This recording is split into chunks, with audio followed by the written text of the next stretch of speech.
why is Indian system failing? What are some of the gaps that we can fill?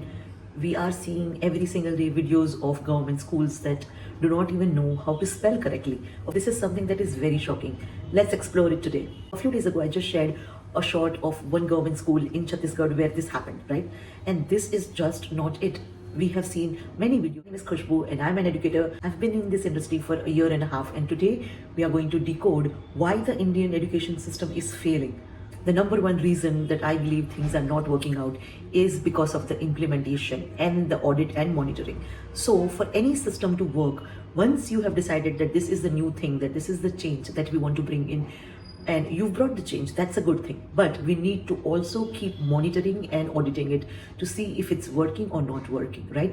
That is how you keep a track of anything, be it your weight loss journey, be it your new project that you have started. You need to have certain intervals in which you sit down and check if it's working, not working, where we can correct our course, right?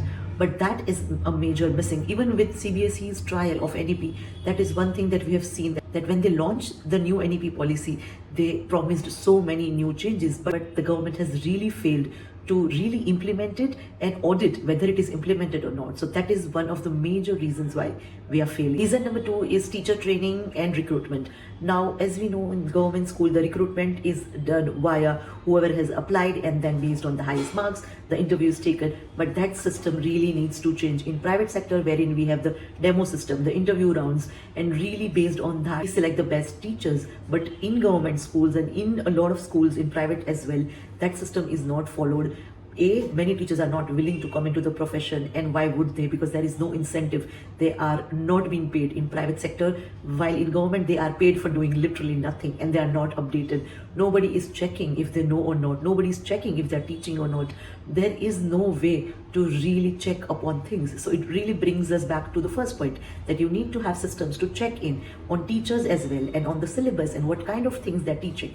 So once we recruit a good teacher, then we need to provide her enough systems so that the teacher retains in the system for a long period of time and does not feel frustrated, does not feel like she's done it enough and she does not want to teach in a government school, right? That's an incentive that we need to provide to the team. Number three is we really need to have amazing policies around education. We need to make it a system where really pupils want to come and study.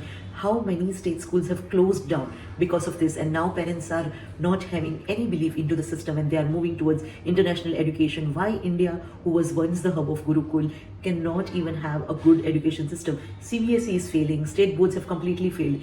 We nitpick on small things, but when it comes to the actual numbers, we are not able to do so. The employment rate is so bad. So everybody wants to go to international education. At least there is a guarantee that you will learn some skills that are applicable in real life situations. Why can't we do that?